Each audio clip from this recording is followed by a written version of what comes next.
Okay, so I decided to make the decision to defer my step 1 exam. And I'm gonna tell you why. Hey y'all, welcome back to Made It to Medicine with Vix. That's me, and I'm a second-year medical student at the University of Illinois College of Medicine on the Chicago campus. I create weekly videos talking about my pre-med term med school life and a little bit of everything in between. In today's video, I want to talk about the stigma around deferring step 1 and the shame as well. So before I get into that, I want you to stop what you're doing right now, hit the subscribe button, hit the like button, leave me a comment down below, but let's get into the video. After winter break, my school, we first came back and they were like, okay, you're going to take a CBSE. That's a school-based MBME exam. We do not get the questions afterwards. We don't get to go over anything. We just get percent correct. My percent correct was trash. It literally told me that I had a 1% chance of passing step 1 if I sat within the next week. Okay, I was originally taking step 1 on March 10th, I believe. And after that, I emailed my tutor, sent him my report, saying that basically I didn't know anything. I didn't know any anatomy. I did even poorly in statistics and cardio. I think I got 8% correct. And I was like, well, that's devastating. And there were just so many areas that I needed to improve. I only scored a 70% in behavioral sciences. So I was like, wow, I have a long way to go because my school wants us to be at a 70% for the entire exam in order to sit. So I'm like, if only one thing is at a 70%, yeah, we're gonna push this exam back. So I pushed my test back to March 24th, giving myself a full 2 weeks to build, right? But the initial reason why I wanted to sit on the 10th is because I wanted a full 2 weeks of vacation. Vacation to do nothing, vacation to go somewhere, vacation to do whatever I pleased that had nothing to do with academics, nothing to do with step 1, clerkship, medical school at all, like just pour into me as a human being. So I told myself, you know, by the time I take the next exam, I want to improve by at least 10%. We took a pathology focused exam, school-based exam again. I believe it's kind of like an MBME as well, where we didn't get any results or anything, just your percent correct and percentage. And the topics or systems-based topics or like the sections, I went up by 5%. And I was like, okay, I really like pathology, but like what's going on? I believe that exam was only 150 questions and roughly around like 3.5 hours. Can't really remember. But I'm like, all right, well, now we're taking MBME Form 25 at the end of the month on, I believe that was January 23rd. So the first exam was on the 7th. The second exam, I believe, was on the 13th for me. And then we had 2 weeks until we sat for another exam. I'm like, okay, I can do this. I can improve, you know, give me that 10%. So even if that's just 5% above the pathology exam, that would be amazing, right? So we took this exam. There was some discrepancy on what was supposed to happen because when we did the CBSE, they automatically factored in a 15-minute break halfway through. When we did the MBME, which is the CBSSA, there was no break automatically factored in. So in my mind, after completing 100 questions, I'm going to take a 15-minute break, but it immediately took me into block 3 or 4. And I was kind of stressing out. Also didn't get enough sleep the night before, so I'm sleep deprived, like falling asleep a little bit throughout the exam, but it was hard. Like it was very, very challenging. And this time we didn't have to wait a week or 2 to get our results. We got them right then and there. And it said I did the exact same as I'd done on the first exam almost a month ago. Well, that was devastating. It was hard because I essentially gave up my winter break to start studying for step 1. I didn't completely give it up. I was only studying half days, so 4 hours, Monday through Friday, going over endo repro. But I felt like, what did I have to show for it? So I took the time to meet with the Dean of Advising and Career Planning. I sent her an email a Thursday night because I was talking to my friend who goes to Temple. And she was just like, okay, well, what type of support do you have from your school? I'm like, listen, a lot of people say they support you, but do they really support you? So I don't know. I really can't tell you, like, honestly, the type of support and who I have as a supporter in my corner. She was like, is there anyone you can email? I told her that I work closely with one of the deans and that I could email her, but there's no telling if she responds. So I emailed her, and I'll tell you the exact words that I said. Hi, Dean. We met a few months back, and you told me to reach out to you if I ever needed anything, ... Well, I need advice and assistance with step 1. Are you available to meet via Zoom sometime soon? I look forward to hearing from you. Kind regards. I sent this email Thursday, February 9th at 2:57 p.m. She responded Friday, February 10th at 8:50 a.m. and said, hi Vicky, absolutely we can meet. I hope you are doing okay. I have meetings today until 4:30, but can meet after, or we can set up something for over the weekend or on Monday, whatever you prefer. I was not expecting that. So it's really like, don't count yourself out. Don't tell yourself, like, don't be the one to tell yourself no. And just kind of like shoot your shot, try it.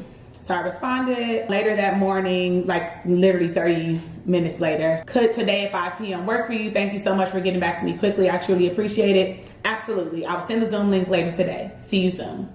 We met at 5 o'clock on a Friday evening, which is crazy. And she was working from home that day, because if she said she had like that meeting, or maybe she worked half day, I don't really know, but she was at home when she met with me Friday evening. I'm sure this is not the norm that she takes meetings at that time, but I guess my email was probably a little stressful and she was kind of unsure of where I was coming from. So essentially I told her everything that I just mentioned to y'all, and like, I'm scared. I don't know if I'm gonna be ready to take this exam. And at that point, if it was February 10th and my test was supposed to be the 24th of March, I was like 6 weeks out. We were only 2 weeks into dedicated. Like, that was the end of week 2 of dedicated. And I just didn't feel like I was progressing far enough. And again, I want to apply a surgical specialty. So I cannot fail an exam that is pass fail. They took off some heat by saying I don't have to score, you know, over a 240 to match, but I needed to say PASS in all caps. And at that point, I was very afraid that I would fail the test. So I got on the call and initially just saying like, hey, these are my stats. This is how I scored on all those exams. I took UWorld 1 and I essentially scored the exact same thing. Like, I went down 2 percentage points. What am I doing wrong? Like, do I need to defer my first rotation? Do I need to continue to study for step 1 past dedicated? What do I need to do? She didn't want to freak me out, so she said, let's put a pin in that and let's discuss some other things, like how are you doing mentally? Tell me how you're studying. Are you focusing on yourself a little bit? Are you giving yourself time for the material to settle in your brain? Like, what does the day-to-day look like for you? I laid it all out. I have a tutor. I was real with her and said, you know, I feel like our school says that they want to support us, but then when I ask for more support, it's like, oh, I can't do that. I said, I need more than 2 hours a week with my tutor. I need to meet with her more than that. But I feel like I'm not going to get that type of support. She said, say no more. This battle is not yours. You know, immediately, the atoms came in my head like, oh, it's not yours, it's the Lord. She said, I'm gonna fight this battle for you. You continue to study for step 1. I will get you more tutoring hours. Then my advisor texted me Monday. Like, so I met with her on a Friday. He texted me 3 days later, like, hey, been speaking with the dean. We're working on getting you more hours with your tutor. It's really just dependent on whether she can tutor you more. But like, we're gonna get you the time. See what happens when you get out your own head? Like, I'm talking, I had just had a breakdown, like the day before. I literally had an entire breakdown. Because I'm like, I'm not good enough, I'm not smart enough, I'm not capable, I can't do this, this is impossible. This is another feat. It's the reason why I had to take the MCAT so many times. It's because like, it was a fluke. I don't even know how I passed that. How did I get to medical school? How did I make it through the first year? How did I make it through second year? Because I'm definitely not gonna make it through step 1. Once I got out of that and actually verbalized the assistance that I needed, I feel like things were on the up and up. We wound up ending the call by saying, yeah, you probably do need to defer step 1, and that's okay. We'll work with you on that. What's your first rotation? Okay, my first rotation is internal medicine. She was like, okay, they'll just change that and move it to the end. IM is a good rotation to study for step 2 anyway, so you'll be fine. Like, don't worry about that. Our goal is to get you to pass step 1. Great. She even checked in on me last week, sent me an email like, hey, just checking in. How are things going? I love the follow-up because it's real easy to say you're helping someone and then just leave them out in the abyss and then they're struggling all over again, but kind of scared to approach you. So that was very kind of her, and I should definitely like send weekly emails updating her on my progress. So I'm looking for dates to open up in Chicago because it has me traveling to South Bend, Indiana. I don't want to do that. I'd rather take it in downtown Chicago. I'm certain that something will open up, and I also don't think that I'll need to May 30th. That's another 3 months. The reason why I didn't just push it to April is because all of April, essentially, we're going to be in transition to clerkship. which is classes on campus talking about like proper protocol for being in the hospital, being in the clinic. And we also have some doctoring class things that we have to do, like a GU, rectal exam, breast exam on standardized patients. So I won't have 8 hours to dedicate to studying daily, but I will do my best to study at least 4 hours a day and probably a full day on Saturdays. And I might have to give up being completely off on Sundays to studying at least half a day. So that's kind of where I am right now. For a while, I didn't even want to tell anyone that I was deferring, because when you hear, or when I have heard classmates who sat for step one like a week or 2 weeks into dedicated, or like in February period, and they have a whole month off or more for themselves, I did start thinking, okay, well, what's wrong with me? But then I have to remember the things that I tell y'all, like, your journey is your own, and it doesn't really matter how long it takes me to take this exam. I just have to pass it. A year from now, I was gonna say like 10 years from now, 20 years from now, forget that. A year from now, when I'm studying for step two, no one's going to ask me how long it took me to study for step one. Like when I'm interviewing 2 years from now, a year and a half from now, like no one's gonna ask that. They're just gonna see that I passed, and then they're gonna see that I passed step two, and then they're gonna either give me the interview invitation for their institution or they're not. Like no one cares, so I don't know why. I had it in my own head that like, it's a problem that I'm taking this time when several M3s told me that they deferred the rotation and it was okay and it was the best thing they did for their mental health. Like, I'm learning to lean into me and my wellness more than trying to keep up with a timeline. As I've told y'all time and time again, the reason why I sat for the MCAT 5 times was because I created this timeline in my head that I just knew that I had to stick to. With deferring, I got on that call with the dean and said, I don't care about a timeline. I do not care. I want to pass this test. And if that means I have to defer internal medicine, okay, tell me, what do I need to do? Do I just, do we mull over it? Do we think about it? Or do I just do it now? Like, do I go on the website and change my step one exam? Like, tell me what it is that I need to do, because I'm going to make the best decisions for me. And I don't care, like, my advisor is great in the fact that he supports me, but what if he didn't support me? I wouldn't care, because he's not sitting for that test, I am. And so I needed to make the best decision for me. And so yeah, that's me now, taking a little bit more time. I do 1 half day on Mondays, take Sundays completely off, still sticking to taking the exam every 2 weeks. So I do want to continue to track my progress and not keep saying like, oh, I have time, I can slow down, because it'd be great if I can move it up.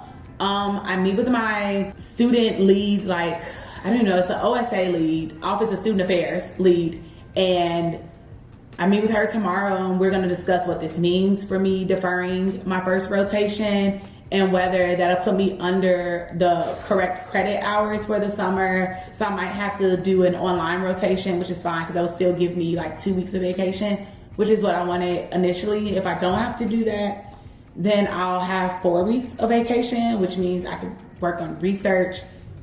But I do have a conference to go to in May. So I would love to, like, if I could move step one up before that conference, because that would be dope to be there and just like completely relax. And I have to like do Anki cards or do world questions. But again, I'm adaptable, I'm flexible, I'm ready to do what is best for me. So now with this tutor, we meet twice weekly for up to 2 hours each time that we meet. So I get 4 hours tutoring, and if I needed more sessions, she'll also give me that. So I'm so happy that I advocated for myself when someone else at the school told me no. They straight up told me no, that I couldn't get the extra tutoring services, and I went to someone higher up and told them like, this is what I need. This is my track record, and I know that this is the type of support that I deserve, and I pay a lot of money to be here. Therefore, I would greatly appreciate if the school supported me in this endeavor and in this effort. So I'm happy that that works out for me. But honestly, in the end, there's no shame in deferring, y'all. Like, do what's best for you academically, mentally, professionally. Like, choose you. At the end of the day, all the people who are advising you, especially the physicians, they've been there and they've done that, and their journey was theirs and yours is your own. But don't be ashamed if you have to defer, or if it's taking you a little bit longer to get the material down. I'm happy for all my friends who tell me their scores have improved. They're doing so much better, like rooting for them, shout out to them.